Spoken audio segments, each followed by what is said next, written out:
Academy. It is a wonderful Saturday morning to talk about feeding chameleon hatchlings.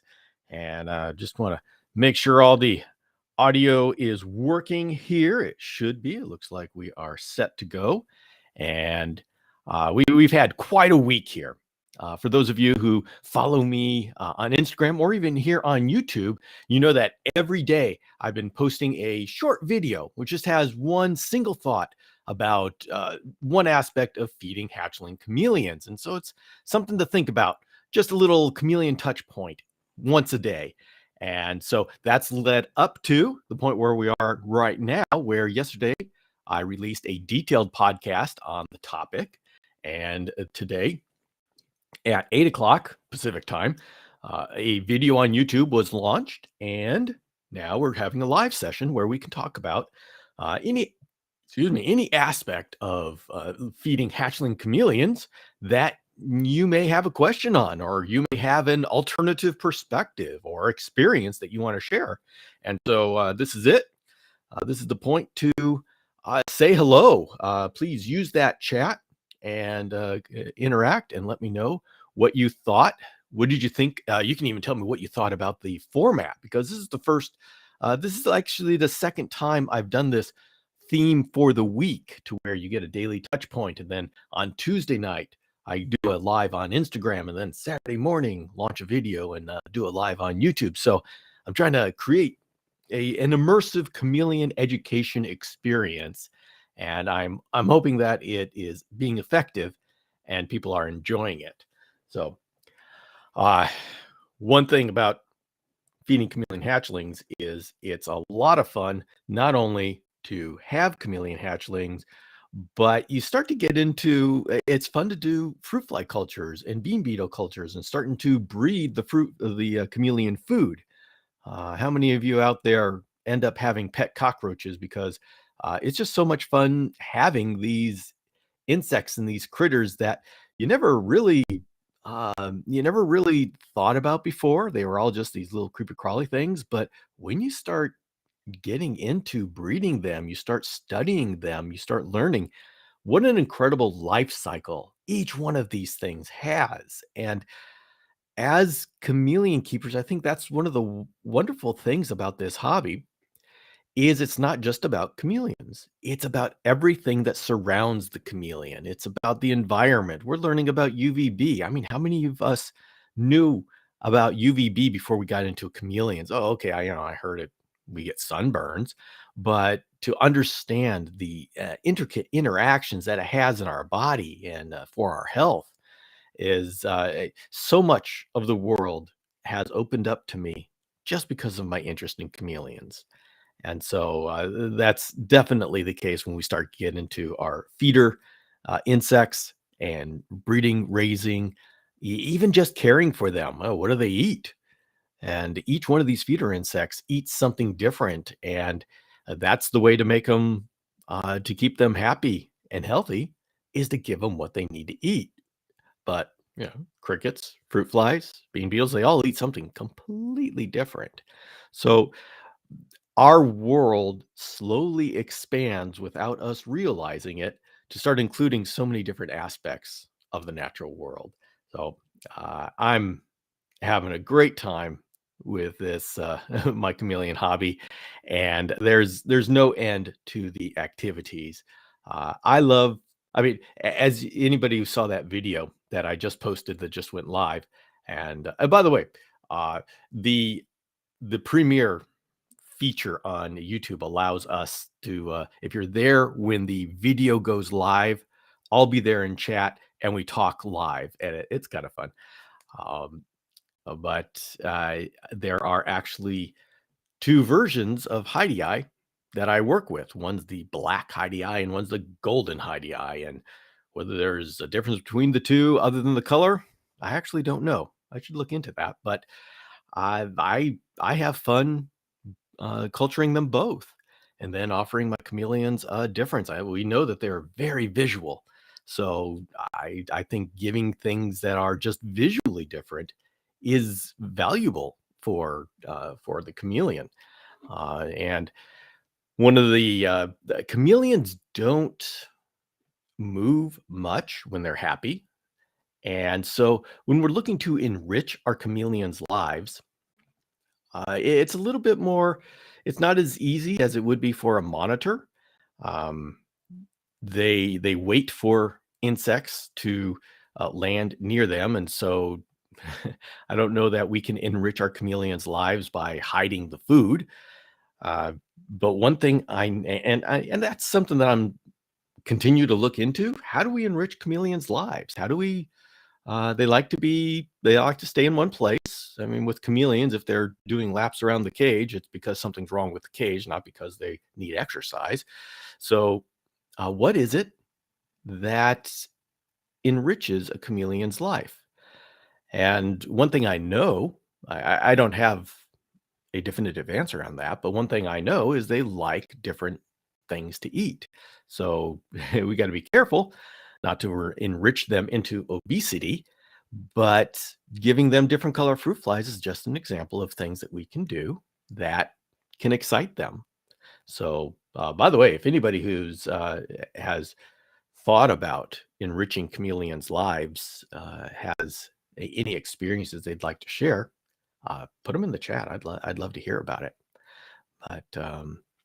But we're actually supposed to be talking about chameleon hatchling food, but that's the same thing. Like if you can raise your chameleons on just crickets. I know we talk about it's healthiest to give them a variety.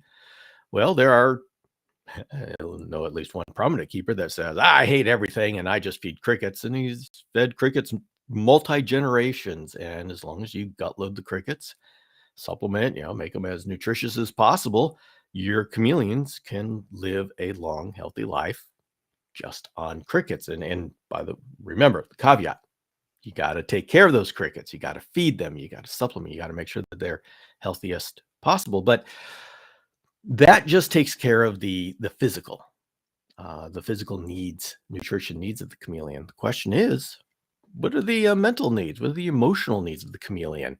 The week before this, I talked about the emotional need for security in a chameleon. So I think I think it's exciting that we're getting to a point where we can start exploring the emotional needs of our chameleons. And I don't want this to people to say, oh, okay, he's cuddling chameleons now. No, there is a misconception that if an animal that there is a one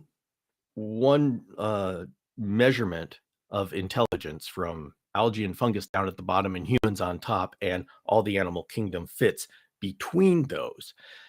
That's not that's not the way we should look at it. We should look at it as there being parallel paths going up in intelligence, and humans are over here, and maybe chameleons are over here, but they're not in line.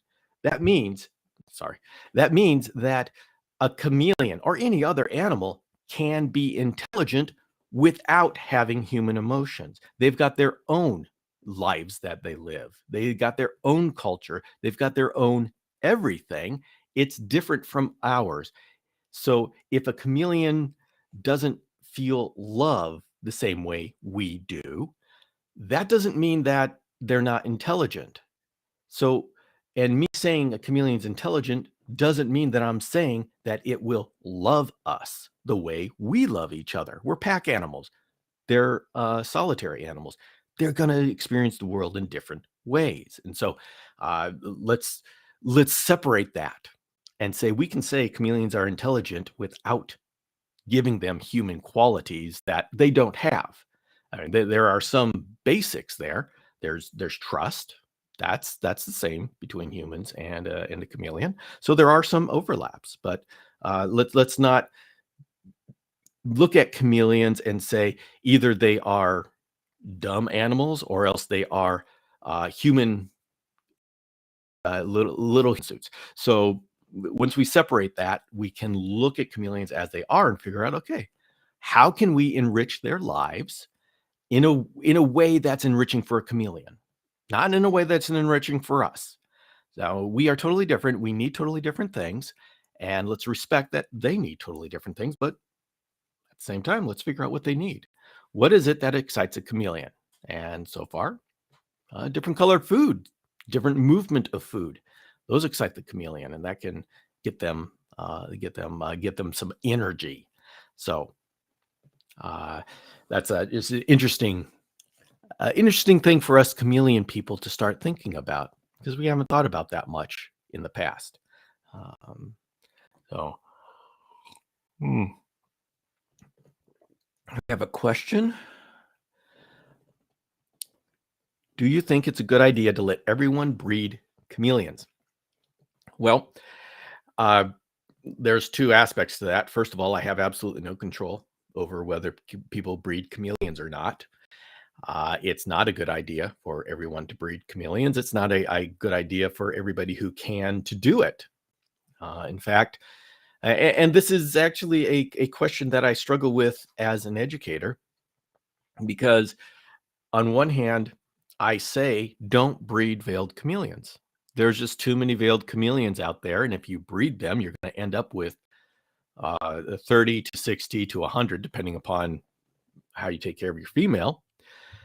And where are you going to put those babies? And if you haven't thought about where to put those babies, don't do this. And remember, you are going to be you're going to be putting more money into those babies than you are going to be able to sell them for. And so so people doing it are either doing it at mass amounts or else they're doing it just for fun. And if they're doing it just for fun, they rarely have a plan and they rarely take their breeding into the discipline part because there's a lot of fun in breeding, but then there's a discipline part to really take it home and do it well. And if you're only doing it for fun, people sometimes let go of the discipline part. So I tell people, don't, I discourage people from breeding veiled chameleons, but at the same time, I teach people how to do it.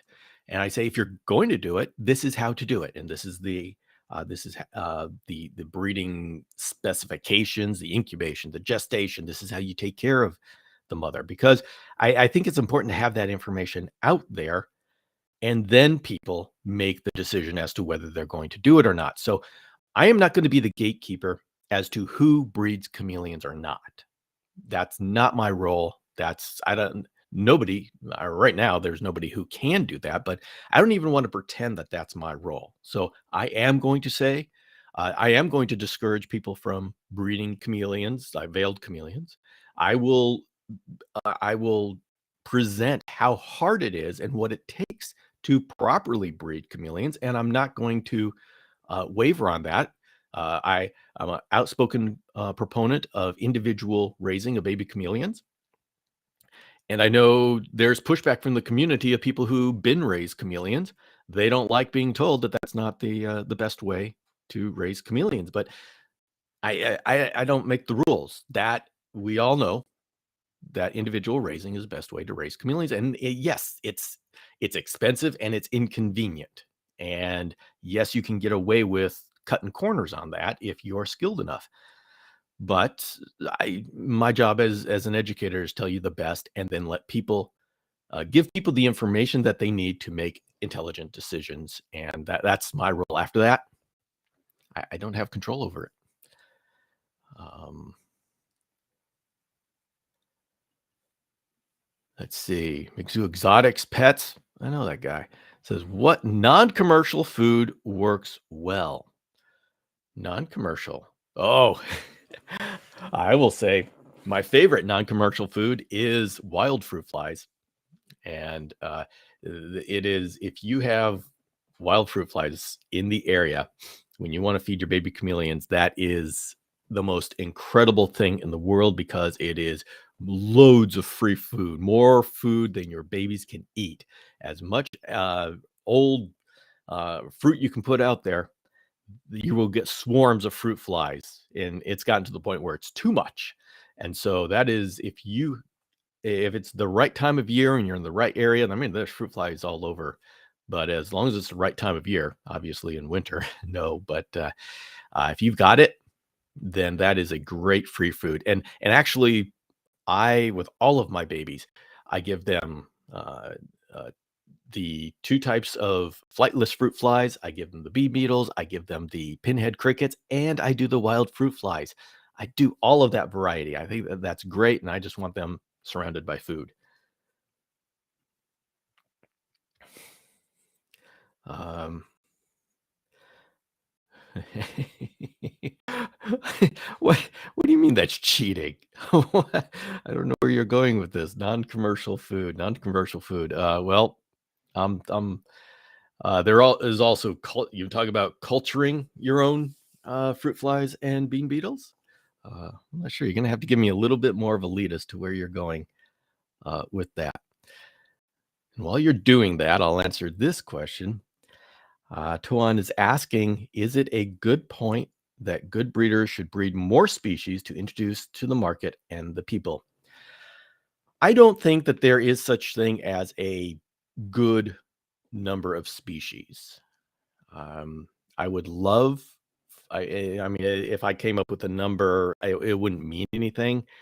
Really, it's just how many species can we truly establish? And the problem is there are so many species that we would love to establish, but we don't have the people, the breeders, and the community that surrounds the breeders to do it.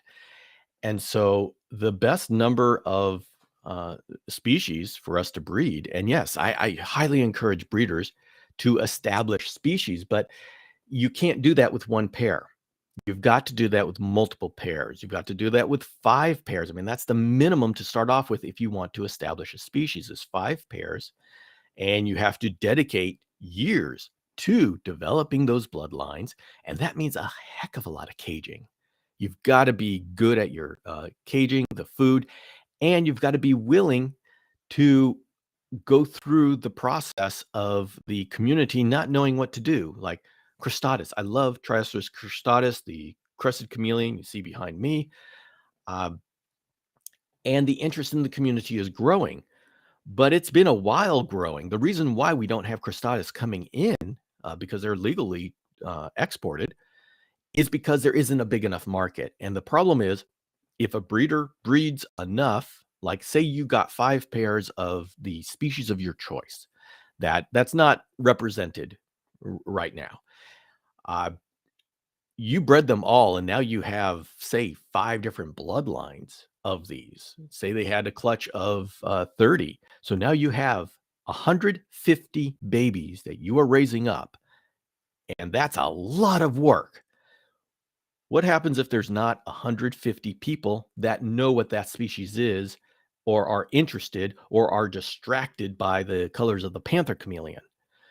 Well, then you as the breeder are stuck keeping 150 of these. Maybe you sell 30, 40, but now you still keeping 110 of these. And it's once they grow up, now it's time to start breeding the next generation. And so if you don't have the community built up around you, it's going to collapse. So it really takes a number of breeders to do this in working together, not one of these, I want to be the only breeder, and a marketing effort to expose the rest of the community to this species. And so there's a lot that goes into it, and I've been studying it for years, over decades that I've been studying the dynamics of how to establish a species in captivity. And I can tell you has nothing to do with incubation parameters. It has to do with building community around a species, a complete marketing effort. So I would love for all the species to be established, but I fear we're going to have to pick a handful. And right now I'm doing everything possible to support the people. Frank Payne and Tim Marks with carpet chameleons, Frank Payne and a number of other people with First for Minor, Michael Nash with Elliott's chameleons and the jeweled chameleons. And panther chameleons are fine, veiled chameleons fine. And so there are some communities building up, and we need to support those as much as is possible. Now, if you're interested in a species other than those, then figure out how many pairs you can have personally. And if you can't have 5, 10 pairs, well, then build a community of other people. So all of you together can have 10, 20 pairs. But then you need coordination, and that Now we start getting into people skills and, and leadership ability and keeping people on task for more than 6 months, which gets increasingly difficult.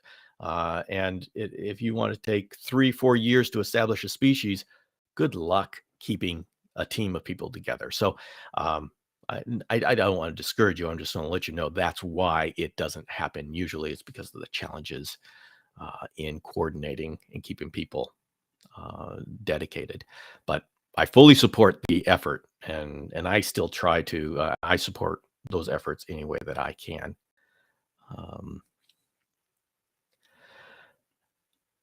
Don is asking me, do the bean beetles need an additional moisture source? No, they do not.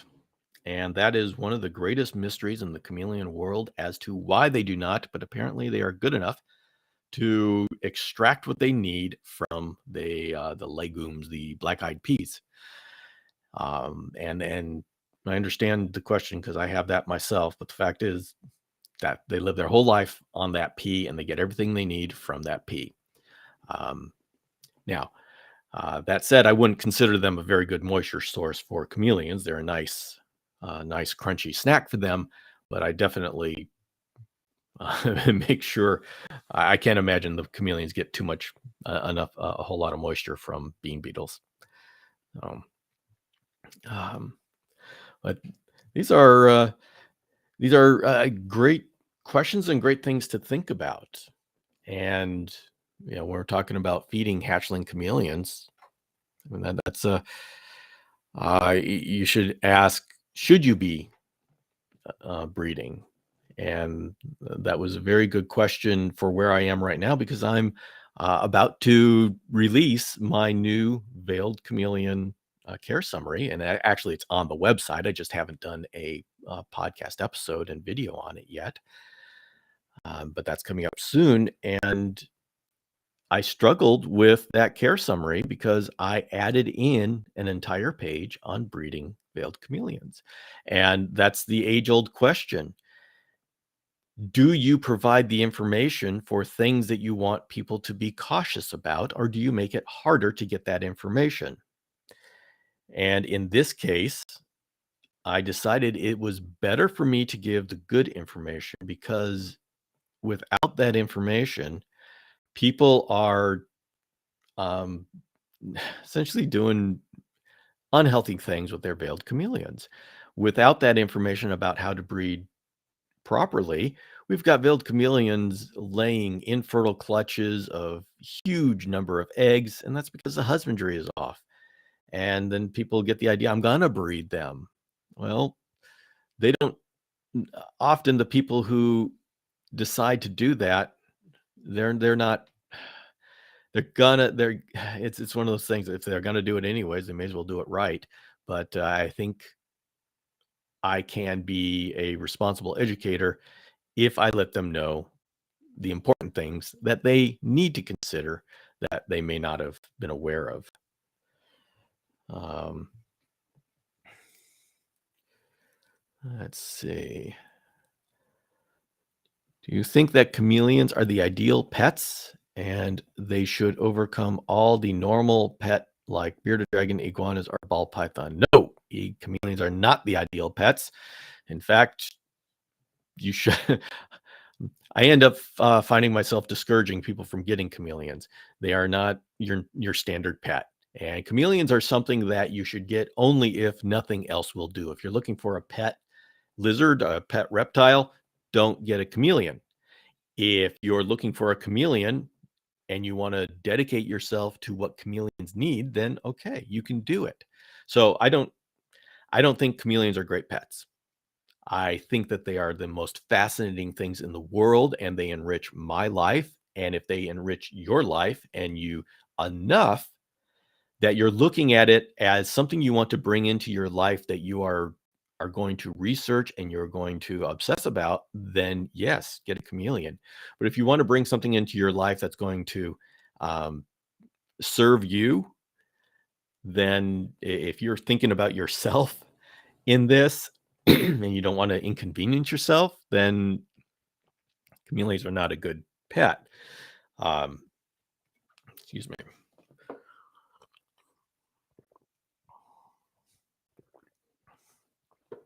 Like everything, every pet that we bring onto our lives, we have to adjust our lives in some way.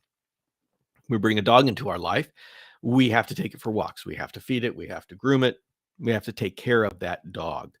But those efforts are very similar to things that we do in our lives. We take care of ourselves, we fix our we exercise, we eat well, we groom ourselves, we should. So these are things that are very similar to what we already do, and that's why having a dog is easy for most people. If someone just gives you a dog, for you've been wanting a dog and someone gives you a dog, it's very easy to integrate that dog into your life.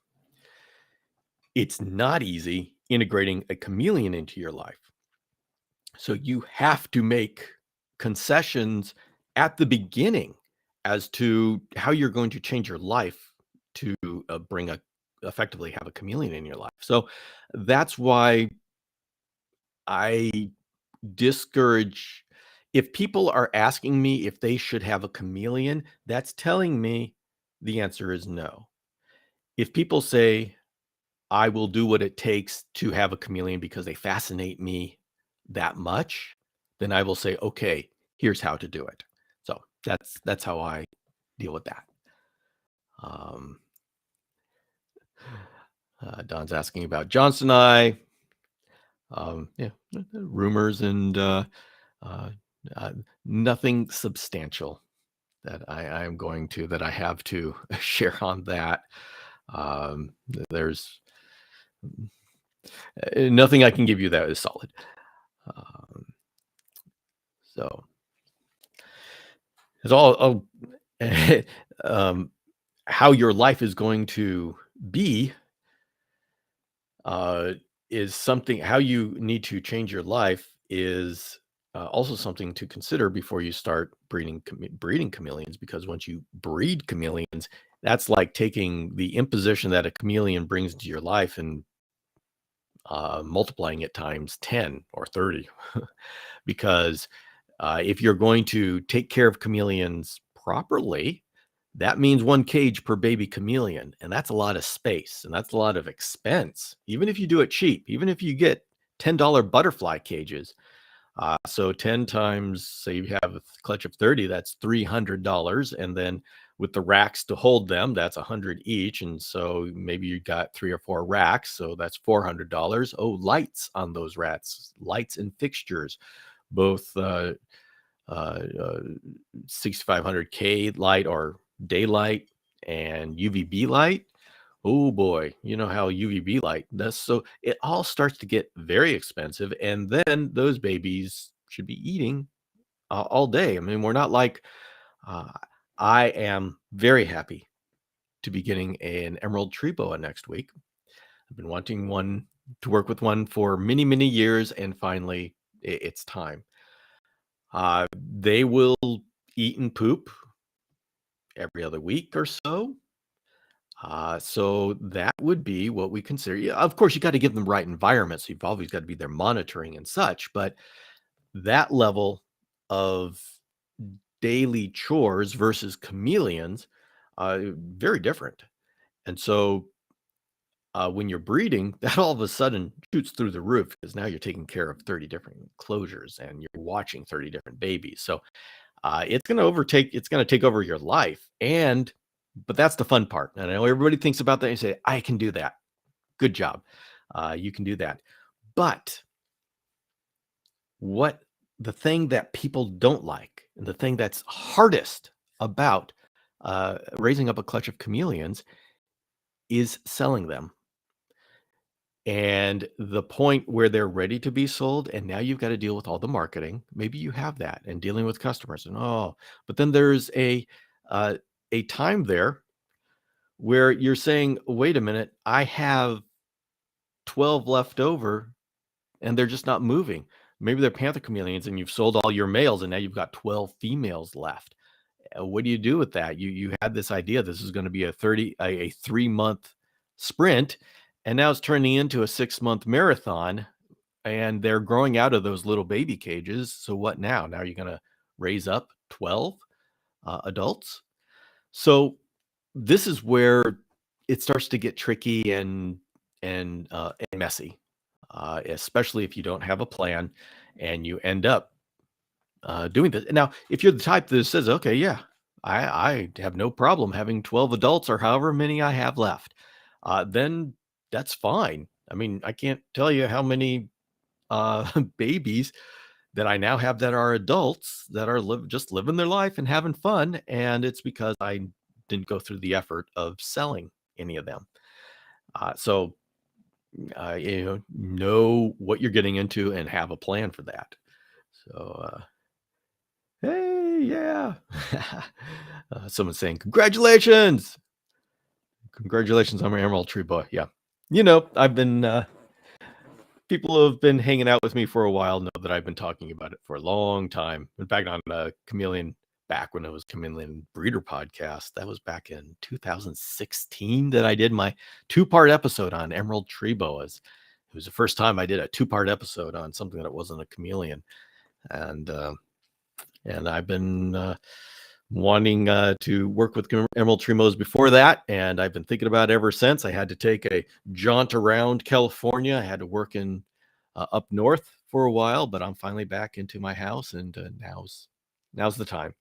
So Emerald Tree Boas and dart frogs. That's what I told myself that I'd be able to get into once I got back to my house. So here we are. Very excited about that. The Emerald Tree Academy Podcast. Oh, yes. I would love to. I would love to do something like that. There's some good podcasts out there. I mean, the Corrales Radio, who's been around forever, but and so there's some respectable shows out there. And YouTube's got a great one. His name's Gary. I don't know how to pronounce his last name. Shaivo. Anyway, I love that channel. And so the Emerald Tree Boa and Green Tree Python community has some really good resources, but there's always room for someone else to have their different perspective. And I've got my own way to go about doing it. And believe me, I've thought about, once I get my feet under me, I'd love to have a beginner's podcast or a beginner's show on Emerald Tree Boas. But I'm going to get some time under my belt before I do that. Now, I am told that, and I believe this, that when you have extensive experience with arboreal species, there's a lot that transfers over. Now, every animal is going to have their own quirks and their own taking care of things. And of course, going from a chameleon that eats insects to a snake that eats warm-blooded, there's real transition there. But I mean, I've had green tree pythons before, so this isn't a new thing for me. But it's I'd love to do it. And so, yeah, it's been on my mind. Maybe one day I'll have fun doing it. Maybe I'll just do a mini series just so I can do it in my style. But there's so many. And the nice thing is there's so many people in the community that have such great experience, and there's drama in that community just like there is in the chameleon community, but you can find some really good people. In fact, if you guys are interested in arboreal snakes, go to those episodes with Patrick Holmes. Patrick, he's got the great mind as to how to look at things. When we were on the podcast, it was actually my first 3-part podcast because we just had so much to talk about. He's got the same way of looking at things. And so that was one of a very enjoyable series of episodes there. So, but I am hoping that I will be able to show you guys off some crested chameleons maybe next year. I've got a female baby coming in that I will hopefully mate to an unrelated male that I have. Both of them are F1, so that would be a true F2 Triosceros cristatus crested chameleon.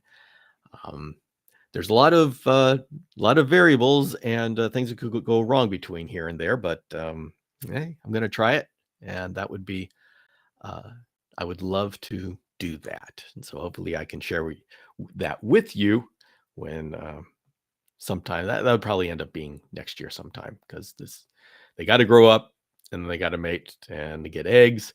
And oh, it was heartbreaking. I had an entire clutch of cristatus eggs that just at the last moment they just collapsed. A couple of them hatched weak, and then I lost the rest of the eggs, and I had no idea why. And that was that was heartbreaking. So that's tough. So anyway, do you people go ahead, let me know in the chat. Do you guys have chameleon clutches of eggs coming, or possibly gravid females, or have any of you purchased an egg? One of the reasons why I'm doing this is because it's becoming more and more popular to purchase eggs, and we're getting first time chameleon owners that are starting off with a hatchling, which is a very difficult way to do that. It's like throwing you into the deep end. You're usually not supposed to have that challenge until 3-4 years into your chameleon experience, and now we're throwing people in. And I get a lot of people in the private messaging that are showing that this isn't that great of a thing. So many people just have their babies not hatch.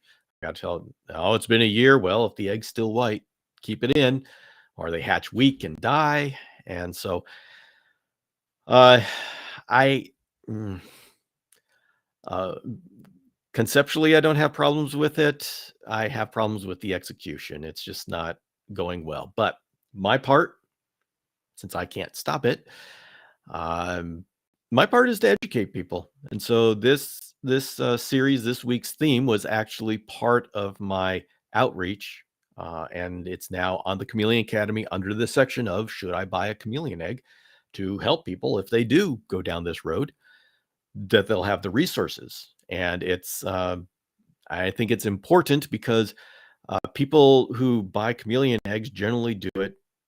I mean, not generally. I don't think there's enough data, but I'll say I've seen a number of people. They go to the show and they buy an egg without researching, with the idea that they will have time to research, as if that would stop them. We know people go to the show and they buy a chameleon and say, "How do I take care of this thing?" So they came to me and they say, "Okay, we got an egg. We've never had a chameleon before. How do I take care of this thing?" I want them to have resources.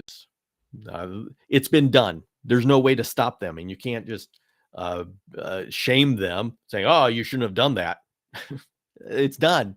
And so they come to us already having done the thing that we say it's probably not a good idea to do. And so at that point, I have decided it's my job to help them be successful with that, and I don't worry about what they should or shouldn't have done. It's kind of like people buying a chameleon at Petco. It's done. Um, Don is asking, has anyone had success with a single chameleon egg purchase? I've not heard good things. Yes, people have had success.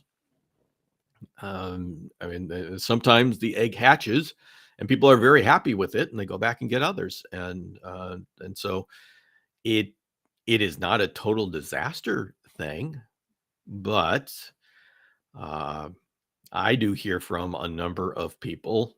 It's not uncommon for me to be getting messages about people who are disappointed their egg doesn't hatch, or the baby hatches weak and dies, and they say, "How can I save this?" Of course, I want to say, go back and talk to the guy who sold you the egg. Don't worry. um, but so it's iffy, but it can happen. It can be successful, and you can. Uh, I hear also from people who have it hatch, and they have now a healthy adult panther chameleon, and they're very happy. So it's all about how well you incubate it, and the nutrients the mother had before she laid the eggs, and all these different variables. And the thing is, when the egg doesn't hatch or the egg hatches weak, there is no way to say what happened. And so that's where you start getting the finger pointing. Oh, you did it wrong. Well, maybe. How do you prove that?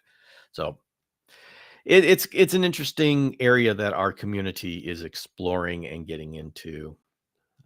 And like I said, I've decided my part in it is just educating, and I will let the ethics of it be batted back and forth. And the reason why I don't get involved in that is because if you are part of the community to hear that discussion, well, then you have enough information to make your choice. And someone's got to be there for the people who haven't been part of the discussion, made that decision before they found the community. So that's my little niche. I'll pick that one.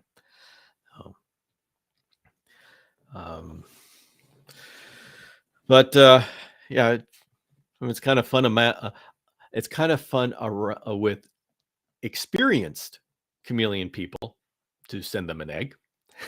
I've done that a lot. I have no problem shipping eggs. They arrive just fine, and it's kind of fun sending other experienced breeders eggs and let them hatch them out. And so that's. But we're talking about experienced people who know what they're doing, who have raised babies before, who have incubated eggs before, and so it's a totally different situation where you're getting somebody who their perhaps first reptile is this egg. That's a tall order, but hey, if they want to make it work, I'll give them the information. And so let's get some feedback as to what you use as far as feeders. Do you guys all, if you have baby chameleons, you do fruit flies and bean beetles and pinheads and wild fruit flies? What do you use? I know some people use aphids. That's a great source, but they're a little bit of a challenge to get started. I mean, I guess they're not that challenging. It's just different. So you got to wrap your mind around something different. But let me know. Let me know. What do you guys use? What's your favorite ones?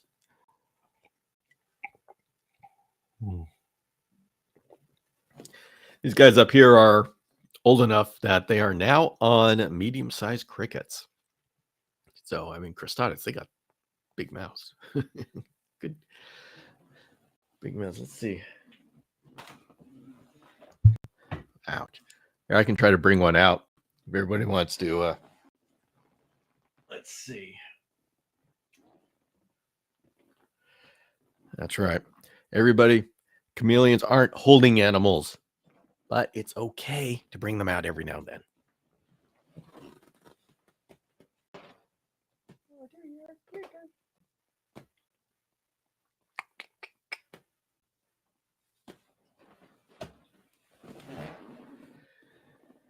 There's a little boy. He is, when they're born, they're green. But as you know about Cristatus, the males turn a brown chestnut color. And he is in the process of doing his color change. So let's see. I can try to bring it closer to the camera, but I don't know if it's going to focus. There we go. Yeah, this is such a cool species. I am debating as to, I probably shouldn't be sitting here flapping my gums when he's close to my mouth. It's probably going to make him nervous. But Cristatus is such an incredible species. I've debated trying to really delve into working with them. It's possible. It's possible I will do that.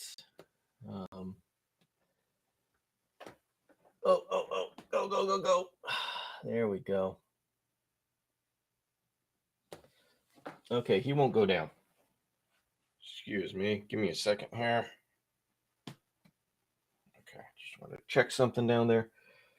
All right, now you can go. There we go.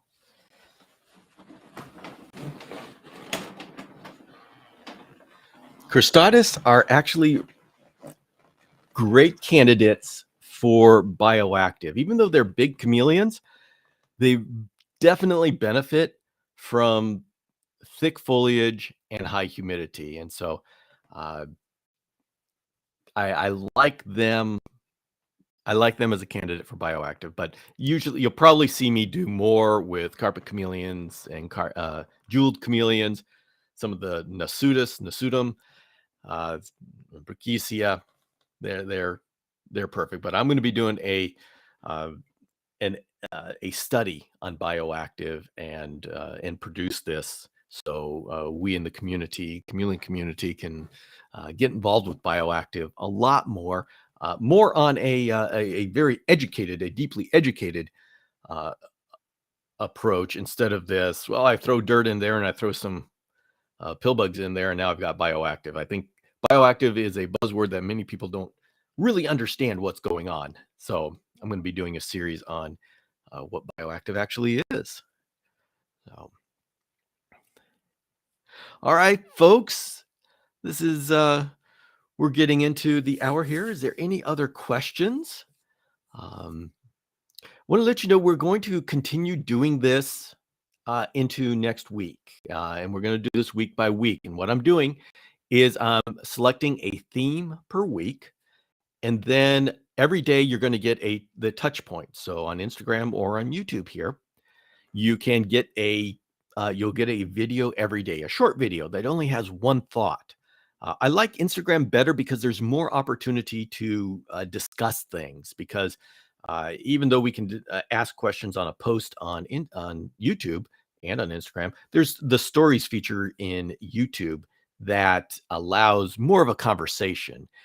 And so I will do that every day through the week. On Tuesday night, we'll have a live session on Instagram where we'll talk about the topic or anything else people want to talk about, and in getting people prepared for the week. And then by the end of the week, on Friday, you'll get a detailed podcast. See, on these short videos, I just give a basic overview of the thought, but on the podcast, I can go into deep detail.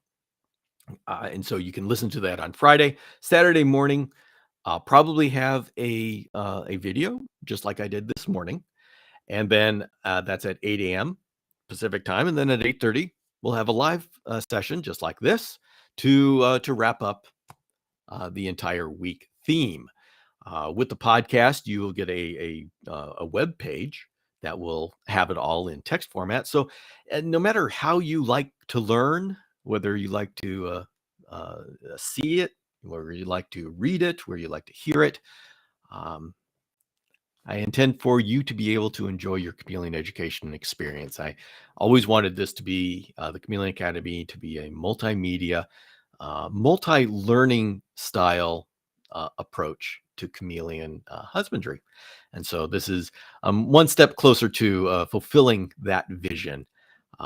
And now this does make mean that I have content spread out all over. I mean, 3 or 4 different platforms. I'm also on TikTok. So there's actually 4 different platforms if you include the podcast.